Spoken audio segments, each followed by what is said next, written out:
તો અમદાવાદમાં વરસાદ બાદ પણ ભારે હાલાકી પડી રહી છે। અમદાવાદના ચાંલોડિયાથી વંદે માતરમ રોડ એ ભયજનક સ્થિતિમાં આવી ગયો છે। ત્યારે તંત્રે નોટિસ લગાવી અને જોખમની કબૂલાત કરી। ગમે ત્યારે રોડ બેસી જવાની તંત્રને આશંકા છે। વરસાદ બાદ શહેરના રસ્તા પણ જોખમી બન્યા।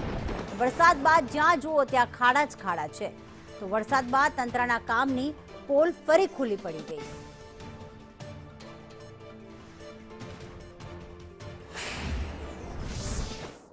આ વરસાદ નહીં હતી ત્યારે તકલીફ હતી। વરસાદ ન હોય તે તો શું વાંધો નહીં હે કે વરસાદની તકલીફ છે, એ તો વગર વરસાદની તકલીફ છે। हाँ, 1 वर्ष થઈ ગયો તો કઈ બનતો નહીં આ રોડ ઉપર, ત્યાંથી ત્યાં તો વંદે માતરમ તક ઉપર લોકોને તો બહુ હાલત પડે અને તો કોઈ વાંધો નહીં કે બહુ તકલીફ છે। તો પ્રશાસનને શું અપીલ કરશો રોડ બનાવે એની માટે? પ્રશાસન તો બહુ ઢીલી છે, ઠંડી છે, એને તો કોઈ સુનવાઈ નથી। એ તો કઈ સીધું ડમ્બર કરવાનો હતો, અઠવાડિયાનો કામ હતો। પ્રશાસનનો ઢીલ નહીં હોય તો અઠવાડિયાનું કામ રોકે। ટ્રાફિકનો બાંધો આવે દેખો ગમે તો હોય, તમારે બીજી રોડ ઉપર ચાલતો હોય તો એક્સિડન્ટનો તકલીફ છે, ફરવાતો હોય એ તકલીફ છે, પાણી ભરતો કંટાળે એ તો બાંધો નહીં કંટાળો હોય, કોઈને એક્સિડન્ટ થઈ હોય એ તો બધી તકલીફ છે। ભગવાનને પ્રાર્થના કરું કે સરકાર પોતે માઇન્ડ લઈ આવે સારું અને કંઈક સારા રોડ એમના મનથી કરાવે ને તો સારું કહેવાય એમ। કેમ કે ટેક્સ તો બધાને જાય જ છે, બરાબર? ટેક્સ આપણે જનતા આપે જ છે, તો મતલબ આનું નિવાર ક્યારે આવશે? ફિક્સ ટાઈમ ઉપર જ લેશે ને પૈસા। તો કોઈથી છોડે ને પૈસા, કોઈથી છોડે છે? સરકાર નહીં છોડતી, ટાઈમ પૈસા લઈ લેશે। પણ મને નથી લાગતું કે આ રોડનું ક્યારે મતલબ આપણે ધોળાઈ જશે ને ત્યાં સુધી મને નહીં લાગતું કે આપણી સરકાર આની સુધરશે। જન્મ આયા થયો છે ત્યારથી મતલબ આ જ જોઈએ છે કન્ડિશન। સિવાય અહીંયા બી માણ ખાડો પૂર્યો છે, અહીંયા બી માણ ખાડો પૂર્યો છે આ લોકોએ।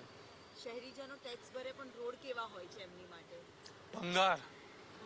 હા, કેડો તૂટી જાય જો અહીંથી તો જુઓ ને આ દેખાય જ છે ને બેન, કોઈ પૂરતા જ નથી। અને જે 2 દાડા વરસાદ પડ્યો એમાં તો કેવી તકલીફ પડી, અહીંથી નીકળવું આંખે પાણી આવ્યું હતું, આટલું પાણી હતું પાણી, અને હવે પાણી ઉતર્યું તો બી એવા ને એવા જ છે। જુઓ હવે આ કરે તો સારું ગવર્મેન્ટ।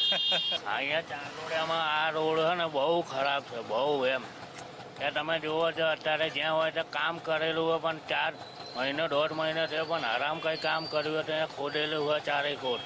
5 મિનિટનો રસ્તો હોય અને રોડ ખરાબ હોય તો અમારે બહુ હેરાનગતિ થાય। અહીંયા તમે જુઓ ચાંદોડિયાનો તળાવ આવે, પાછળનો રોડ રોકડીમાં આર્યન સિટીવાળો રસ્તો, આમ ગુજરાત ગાર્ડન જવાય એવું, અને અહીંયા પાણી બહુ ભરાય છે।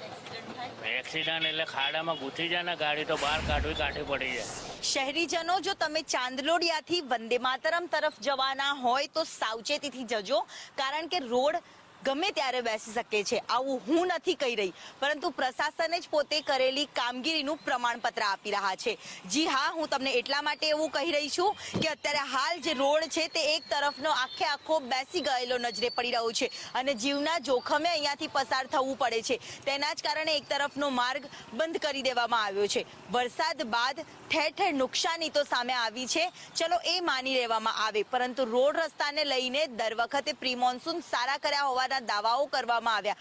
હાલ રોડ રસ્તાની હાલત ખૂબ જ દયનીય અને ખરાબ જોવા મળે છે। એક તરફનો માર્ગ બંધ કરવો પડ્યો છે, સાથે જ અહીંયા નોટિસ લગાવીને સૂચના છે જે શહેરીજનોને આપવામાં આવી રહી છે કે આ રોડ ઉપર તાજેતરમાં જ ઊંડું ખોદકામ કરેલ હોવાથી વરસાદની ઋતુમાં સેટલમેન્ટ થવાની સંભાવના છે। એટલે કે પ્રશાસનને પહેલેથી જ ખબર હતી કે ગમે ત્યારે આ રોડ બેસી શકે છે અને તેનું જ પ્રમાણપત્ર છે તે આપી રહ્યા છે। હાલ શહેરીજનો અહીંયાથી પસાર તો થઈ રહ્યા છે, પરંતુ તેમને અકસ્માતનો ભય પણ એટલો જ સતાવી રહ્યો છે અને લોકો હવે કંટાળી ગયા છે। જ્યારે પ્રશાસન સામે અનેક સવાલ જનતા છે તે કરી રહી છે અને આ રોડ રસ્તા સારા કરવામાં આવે, કારણ કે લોકોની કમર તૂટી રહી છે તેવું પ્રજા આક્ષેપ પણ કરી રહી છે। કેમેરામેન પુખરાજ શર્મા સાથે દિવ્યા ચૌહાણ, સંદેશ ન્યૂઝ, અમદાવાદ।